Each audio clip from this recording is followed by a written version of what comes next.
Hello and welcome to BPTA powered by Abhimanyu IAS. My name is Niharika Walia और आज मैं आपके साथ बात करने वाली हूँ regarding English descriptive. When we talk about English descriptive, how do we deal with the different types of questions? In terms of English descriptive, you overall get around 4 types of questions. Number 1 is essay, number 2 is précis, number 3 is reading comprehension and number 4 is letter writing. यानी ये 4 तरह के questions आपको deal करने पड़ते हैं when you are writing an English descriptive question paper. When we look at the entire test there, ठीक है, when we look at the examination, हर एक के अंदर कुछ की पॉइंट्स होते हैं जो एज एन एस्पिरेंट हम लोग देखते भी हैं, बट इंग्लिश डिस्क्रिप्टिव के ऊपर कई बार हम उन बेसिक इंट्रिकेट डिटेल्स पे वर्क करना भूल जाते हैं और उसी के कारण हमें कहीं ना कहीं मार्क्स कॉस्ट करता है, right? So let's understand when we looking forward to an English descriptive question paper, when we looking forward to this examination, what are the details which are extremely important, right? Okay, अब सबसे पहले हम बात करते हैं ऐसे writing की। ऐसे राइटिंग यानी एक स्पेसिफिक जिसमें आपके पास क्या रहता है, आपके पास एक वर्ड लिमिट रहती है, आपके पास एक स्पेसिफिक टॉपिक दे दिया जाता है that you have to work upon. It might be a statement, आपके पास एक टॉपिक क्वेश्चन के फॉर्म में हो सकता है, एक स्टेटमेंट हो सकती है, आपके पास उसको बस डिटेल में डालना है, right? So when you looking forward to that, first of all think about it, आपको उसकी क्या करंट अफेयर्स के बेस पर कुछ बेसिक नॉलेज है। वो बेसिक नॉलेज बहुत काम करती है, पता है क्यों? अगर आपको वो बेसिक नॉलेज है तो उसका सबसे बड़ा फायदा क्या होता है, अगर आपको वो बेसिक नॉलेज है तो आपको उसके अंदर जेन्युइन डिटेल्स डालने का मौका मिल जाता है। And that particular detail is not something जो कि आप क्या करते हो, मान लीजिए कहीं ना कहीं इंग्लिश डिस्क्रिप्टिव जो है वो ARD और ESI से इफेक्ट होता ही है। That's a hardcore fact. यानी अगर कुछ चीज़ें मेरे को ESI से मिली, कुछ चीज़ें मेरे को ARD से मिली, तो कितना फ़र्क पड़ता है ना। अगर मैंने जैसे मान लीजिए इकोनॉमिक फ्रीडम इंडेक्स के रिगार्डिंग कोई बात हो गई और मैंने उसके बारे में कुछ पढ़ा हुआ है और अगर मैं उसके रिगार्डिंग इंट्रोडक्शन में डाल दूँ तो बहुत फ़र्क पड़ेगा। बट ये चीज़ ज़रूर कीजिएगा, जस्ट बिकॉज मैंने एक स्पेसिफिक वर्ड के बारे में पढ़ लिया जो मेरे को, जिसके बारे में मुझे जेन्युइन डिटेल्स पता है, मेरे को उसकी डिटेल्स ऐसे में जानबूझकर इंट्रिकेट नहीं करनी है, जानबूझकर उसको इंक्लूड नहीं करना है। मुझे उतनी ही चीज़ें इंक्लूड करनी है जो कि मेरे क्वेश्चन के साथ में चलती हैं। यानी सबसे पहली चीज़ जो आपके पास आती है, that is focus on the key points. Look at what the exact question is asking. Do not get inclined with what you are feeling. आपकी फीलिंग के साथ में बायस्ड होकर अपने आंसर को खराब मत कीजिएगा। ऐसे के लिए बहुत इंपॉर्टेंट होता है आप न्यूट्रल होकर कीजिए कि उसके मल्टीपल पॉइंट्स क्या हैं। अब वो मल्टीपल पॉइंट्स को अगर आप लिख रहे हैं तो बहुत फर्क पड़ता है। जैसे when we looking forward to the impact of कोविड-19, if you trying to cover the impact, तो इम्पैक्ट से सिर्फ पॉजिटिव, सिर्फ नेगेटिव, बिकॉज कोविड-19 में हम सब कोविड-19 को कहीं ना कहीं बहुत सी चीज़ों के लिए बुरा जिम्मेदार मान लेते हैं, लेकिन उसके कुछ अच्छे इम्पैक्ट्स भी थे कि हेल्थ इंफ्रास्ट्रक्चर के ऊपर ज़्यादा वर्क करना शुरू किया गया। उस साथ में वर्क फ्रॉम होम जैसे एक बेसिक हमारे कंट्री के अंदर जो कहीं एग्जिस्ट नहीं करती थी वो आनी शुरू हुई। उसके कारण डिजिटल इंक्लूजन जो एक क्वेश्चन मार्क था अब तक, उसमें एक तेज़ी आनी शुरू हुई। तो जब आप इस तरह के क्वेश्चंस पे वर्क करते हैं तो ऐसा नहीं होना चाहिए कि आप एक तरफ इंक्लाइंड होकर बस लिख ही गए, वो चीज़ नहीं करनी है। आपको फोकस करना होगा उसके की पॉइंट्स को और उसके अकॉर्डिंग आंसर करना है। जब आप इंक्लाइंड हो जाओगे ना तो सबसे ज़्यादा प्रॉब्लम आप क्वेश्चन वाली चीज़ों के साथ में करोगे। यानी अगर आपके अकॉर्डिंग चीज़ येस है तो आपका 100% क्वेश्चन येस के अकॉर्डिंग चला जाएगा। क्या ये सही होगा?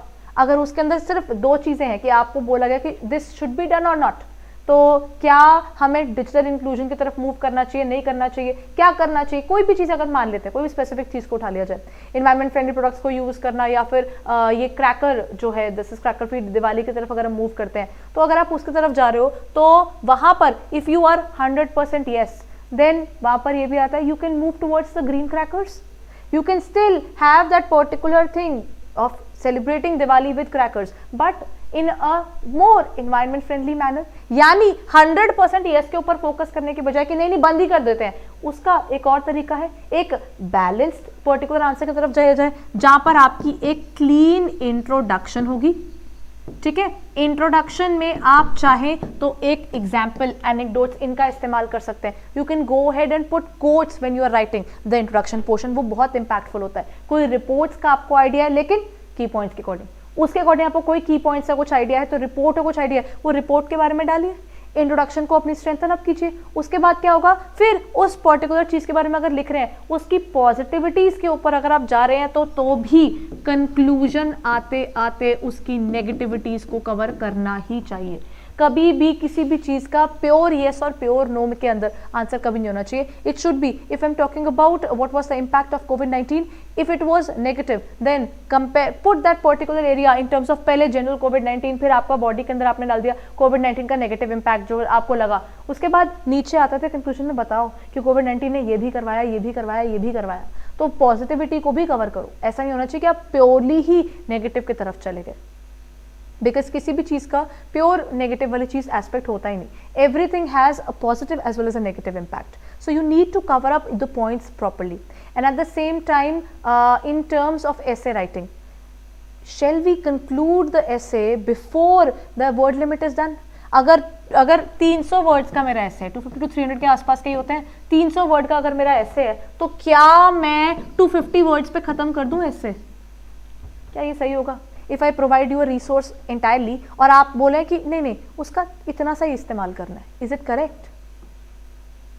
नहीं ना, क्योंकि जब भी आप किसी चीज़ का इस्तेमाल करते हैं, if it is used in such a way कि आप जितना रिसोर्स दिया है आप उसके आसपास ही यूज़ करें, इट इज़ बेटर. यानी अगर आपका 300 वर्ड्स के आसपास है, then try to finish it off around 300, but ऐसा नहीं है कि एग्जैक्ट 300 पे खत्म करना है. 303 पे चला गया, 5 पे चला गया, कोई प्रॉब्लम नहीं है. अप टू 5 to 10% का जो मार्जिन होता है उसमें मार्क्स नहीं करते हैं. रादर अप टू 10 to 20%, 15 के आसपास आप लगा कर चलिए, there is no negative marking. After that the negative marking starts impacting.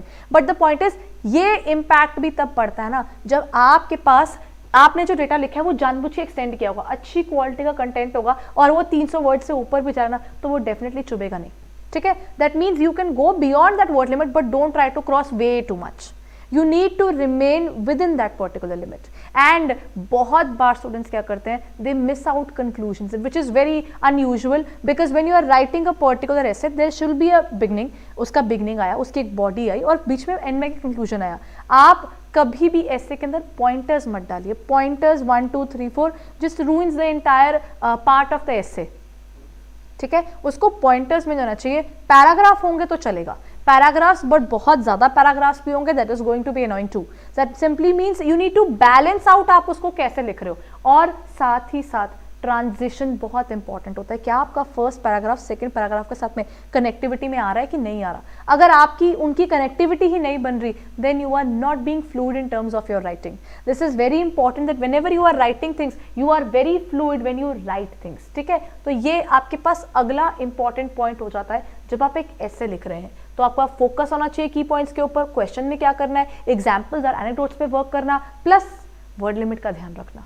Word limit से ऊपर जाना पाप नहीं है, you can still go beyond that, but try to finish it off. कम में, ज्यादा कम वर्ड्स में कभी खत्म नहीं करना चाहिए. That simply means you are out of the ideas way too early. While if you go way too beyond, that is also bad. But if you finish up within the 10 to 20% की range में, it is good enough. ठीक है, क्योंकि exact 300 पे किसी का खत्म नहीं होता, या तो 303 जाएगा, 305 जाएगा. It is very normal that it will go at least 3 to 5 words beyond that particular limit if you are following with the target of 300 words. Right, so these are the things which you can work upon. ठीक है, ये वाली चीज हमारे पास हो गई. Next हमारे पास बात आ जाती है प्रेसी की. When we look at the term प्रेसी, तो प्रेसी में अपने पास क्या आ जाता है. प्रेसी क्या होती है, प्रेसी एक समराइज्ड फॉर्म होती है किस चीज की. A precis is a summarised form of the entire data. आपके पास एक कॉम्प्रिहेंशन दिया हुआ है, उसमें काफी चीजें लिखी हुई हैं, उसका आपको एक समराइज्ड फॉर्म बनाना है. बहुत बार स्टूडेंट्स ये भूल जाते हैं, precis is basically one single paragraph. अच्छा, जब आप ऐसे लिख रहे हैं, ट्राई टू जो उसका हेडिंग है उसको जरूर लिख दीजिए. देन जब आप प्रेसी लिखते हैं तो प्रेसी में तो क्वेश्चन बोले ना बोले उसका टाइटल जरूर देना चाहिए. Because how can you read a book without the name, you don't even know about the book, so how will you start with it? It's always better कि आप प्रेसी की हेडिंग जरूर डालें. और साथ साथ सेम लाइंस का इस्तेमाल नहीं करना चाहिए. आप एक चीज जो उस पैराग्राफ में लिखी है आपको वो सेम लिख दोगे तो उसका समराइज्ड वर्जन थोड़ी है, वो तो सिर्फ कॉपी पेस्ट है. और precis is basically a summarised form. ठीक है, वो उसकी सिर्फ एक समराइज्ड फॉर्म है. अगर उस पर्टिकुलर चीज के अंदर, for example we were talking about someone's life, तो उसकी लाइफ के अलग अलग पोर्शन पे उसको अलग अलग लोग मिले, क्या हमें तो ये जो समराइज्ड फॉर्म है ना वो एक बहुत इंपॉर्टेंट पोर्शन बन जाता है इसका. ठीक है। तो समराइज फॉर्म में यानी आपको, अगर मैंने मल्टीपल ऑथर्स के नाम लिए हैं तो मल्टीपल ऑथर्स के बारे में सब कुछ नहीं लिखना, you can just write about the summarise portion of whatever there inferences were, ठीक है। तो प्रेसी के अंदर एग्जैक्ट लाइंस की तरफ आपको नहीं जाना होता, इंट्रिकेट डिटेल्स, माइन्यूट डिटेल्स को नहीं बताना होता, ताकि सिर्फ आपने ऑथर्स की ओवरऑल जो उनकी नॉलेज थी उसको आपने एक्सप्लेन कर दिया, बस बहुत है। That is what is important. Exact details डालोगे तो वो कॉपिंग हो जाएगा, वो नहीं चाहिए। इसको आपको अपनी लैंग्वेज में लिखना है। And do not try to write I think, I do, I think about this, we should do that, no.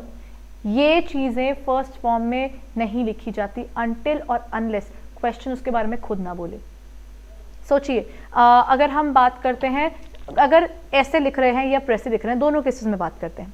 When I am writing a particular essay and I write that we should look forward to the environment friendly products in order to save the environment, ठीक है, मैंने वहाँ पर we डाल दिया paragraph के कहीं ये एंड आते आते। और वहीं अगर मैंने लिख दिया कि human race shall look forward to the environment friendly products in order to save the environment, क्या बेटर साउंड करता है, वी या ह्यूमन रेस? या फिर हम एंटायरली हम ह्यूमंस की बात कर लें, मैनकाइंड की बात कर लें, क्या बेटर साउंड करता है? वी से बेटर ये साउंड करता है। थर्ड फॉर्म ऑटोमेटिकली आपके एसे की जो डिटेल्स हैं उसको और स्ट्रेंथन अप कर देती हैं। So whenever if the question doesn't ask you, कभी उसको आई वी अपनी खुद की वर्डिंग्स में नहीं लिखना, ठीक है। इन चीजों का हमेशा ध्यान रखना है आपको कि you should always go head with this in terms of the precis. Okay, अब प्रेसी के बाद अगला पोर्शन हमारे पास क्या आ जाता है, that is the reading comprehension. When we look forward to the reading comprehension, reading comprehension में हमारे पास क्या क्या आ जाता है? स्टूडेंट्स कई बार ना एक गड़बड़ कर देते हैं, वो ये होता है दैट वो लोग ना बहुत क्रिस्प सा आंसर दे देते हैं। पूरी चीज के अंदर आपके कॉम्प्रिहेंशन में बहुत सारी डिटेल्स दी हुई हैं, लेकिन आप क्रिस्प सा आंसर बनाकर दे देते हैं। आपको ये देखना होगा कि you should have a proper length, you should cover all the details which that particular question is asking, not in such a way कि आप exact lines copy कर दें। exact copying of the text is also not good, but it should be in such a way कि आप उसका सब कुछ cover तो कीजिए। अगर आप उस question के अंदर क्या जो उस question में पूछा गया उसकी details को properly inculcate नहीं कर रहे हैं तो आपका क्या फायदा? यहाँ पर प्रेसी थोड़ी लिखी जा रही है, प्रेसी यानी समराइज फॉर्म, यहाँ पर समराइज फॉर्म नहीं, क्वेश्चन में जो चीजें पूछी गई हैं वो आपने ढंग से कवर की है या नहीं की है, वो ज्यादा इंपॉर्टेंट हो जाता है। और रूल नंबर 1 जो रीडिंग कॉम्प्रिहेंशन का होता है वो सबको ऑलरेडी पता भी होना चाहिए, दैट इज कभी भी कॉम्प्रिहेंशन से क्वेश्चन पर नहीं जाना, क्वेश्चन से कॉम्प्रिहेंशन पर आना। क्यों? टाइम बचाना है। कॉम्प्रिहेंशन पहले पढ़ लिया तो फिर आपको पता ही नहीं कि उसका क्या करना है। आपने पहले क्वेश्चंस पढ़ लिया तो पता है ये टारगेट है मेरे को इसके रिगार्डिंग इंफॉर्मेशन ढूंढनी है। अगर सारी इंफॉर्मेशन इकट्ठी है तो बहुत बढ़िया, लेकिन अगर सारी इंफॉर्मेशन इकट्ठी नहीं पड़ी तो, अगर वो स्कैटर्ड है तो कैसे ढूंढोगे? फिर आपको वो स्कैटर्ड इंफॉर्मेशन में से अपना इकट्ठा करके पॉइंटर फॉर्म में जाकर बनाना है। एक चीज जो हर स्टूडेंट को फॉलो करनी चाहिए, whenever you are writing something there should be a blueprint in your mind.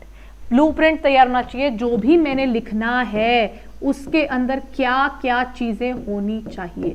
Pointer form जो होता है ना वो एसे में अच्छा लगता है ना वो प्रेसी में अच्छा लगेगा, और अगर आप इसमें भी डालना चाहते हैं then use it in such a way that the details are being covered in a proper way, right. तो ब्लूप्रिंट बनाकर रखो कि मेरे अकॉर्डिंग इसमें ये डिटेल्स कवर होनी चाहिए, और फिर उन डिटेल्स को आप लिखिए। इससे आपके आंसर को एक स्पाइन मिलती है।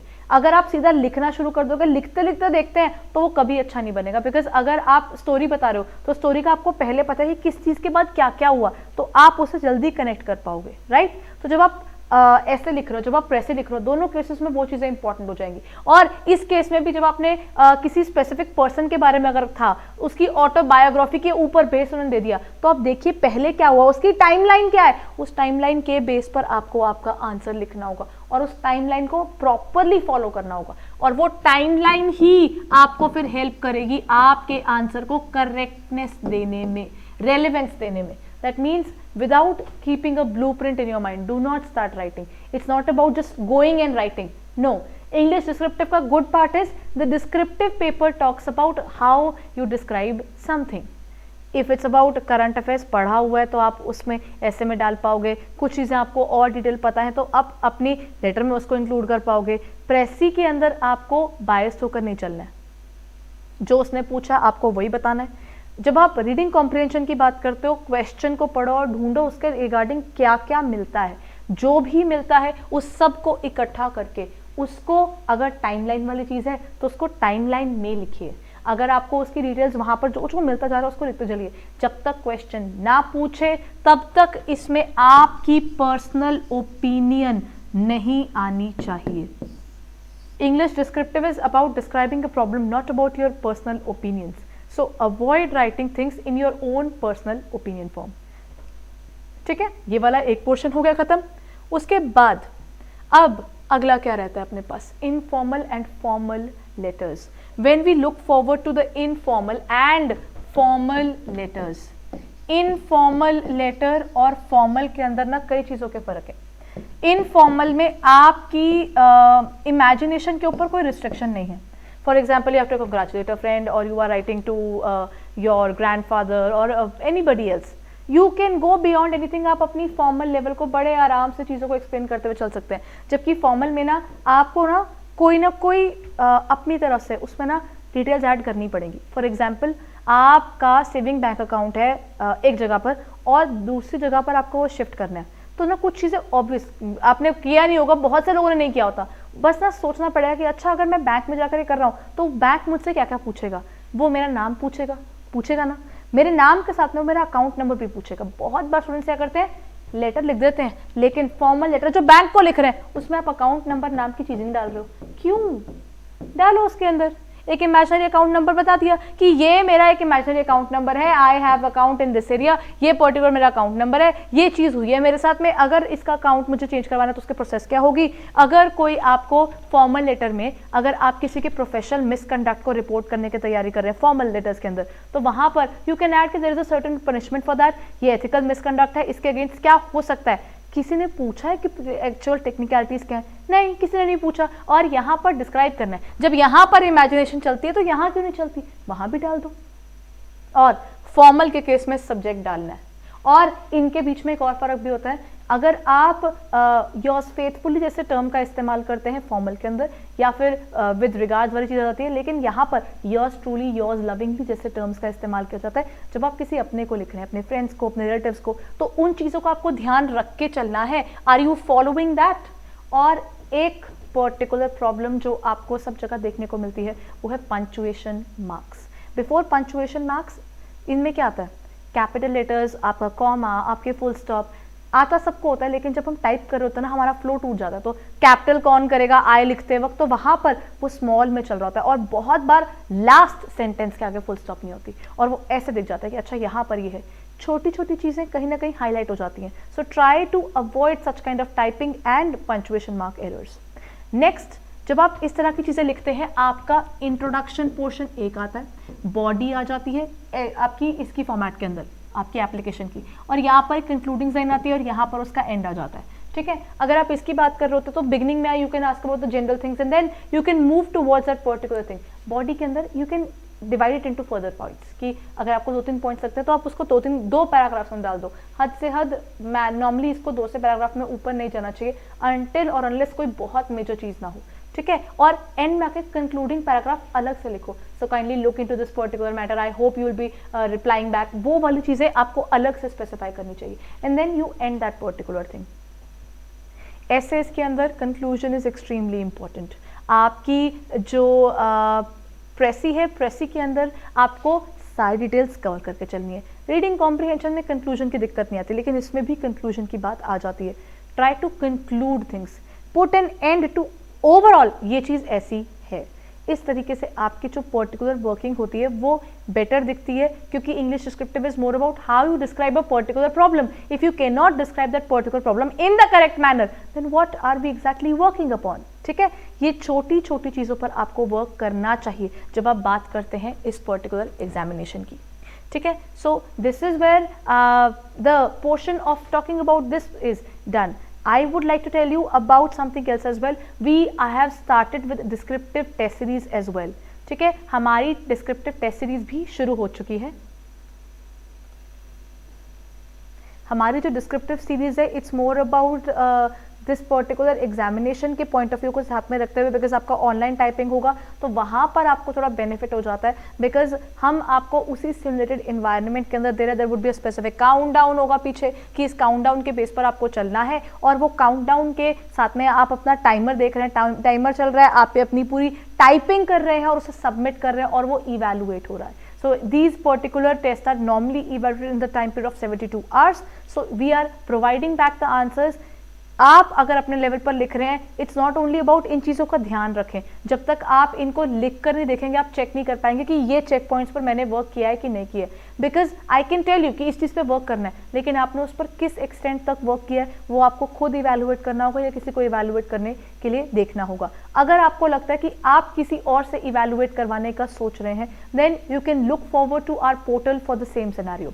On our portal you will find a particular area जहां पर आपको मिल जाएगी इसकी डिटेल्स। सी, आप नबार्ड ग्रेड ए के एरिया में जाएंगे, यहाँ पर आपके पास चूज एग्जाम है और ये रहा हमारा NABARD grade A. NABARD grade A की आप जैसे ही पेज पर एंटर करते हैं, पेज की बिगिनिंग में ही आपको दिख जाएगा, यहाँ पर आपको हमारी टेस्ट सीरीज दिख जाएगी। अगर आपको लगता है कि आप नीचे जाकर डिटेल में चेक करना चाहते हैं तो यहाँ नीचे भी हमारी वो टेस्ट सीरीज अवेलेबल है।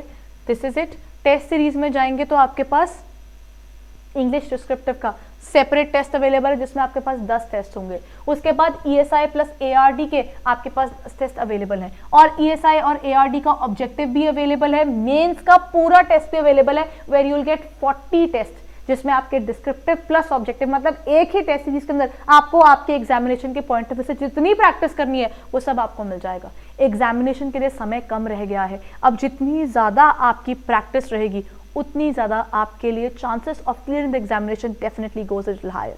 सो ट्राई कीजिए that you are able to do all these things in the correct manner and as early as possible. ठीक है, सो प्रैक्टिस करते रहिए। और इंग्लिश डिस्क्रिप्टिव के अंदर there is no shortcut. Ultimately आपका सिर्फ पढ़ना काफ़ी नहीं होगा कि मैंने आइडिया ले लिया कि कैसे लिखते हैं क्या करते हैं, आपको लिख कर देखना ही चाहिए। अपनी टाइपिंग स्पीड पे आपको वर्क करना ही पड़ेगा, क्योंकि टाइपिंग एरर्स नॉर्मली आते ही हैं, वो तभी जाएंगे जब आप प्रैक्टिस करेंगे। वर्ड स्पीड जो वर्ड पर मिनट जो है वो तभी बढ़ेगा जब आप उसको लिखेंगे, और साथ साथ जब आप ब्लूप्रिंट बनाएंगे तभी आपका वो कन्फ्यूजन हटेगा, तब जाकर आपका एक प्रॉपर पेपर निकल कर आएगा। ठीक है, छोटी छोटी चीज़ें इनका ध्यान रखना बहुत ज़्यादा इंपॉर्टेंट हो जाता है when you are going for the examination. So go and check it out, आपको पोर्टल पर मिल जाएगा। अगर आपको ये आपके लिए एक इंपॉर्टेंट चीज़ लगती है, इसको आप रिव्यू कर सकते हैं। ठीक है, यहाँ पर ये हमारे पूरा अवेलेबल है, and there are certain mock test which are also available for your practice.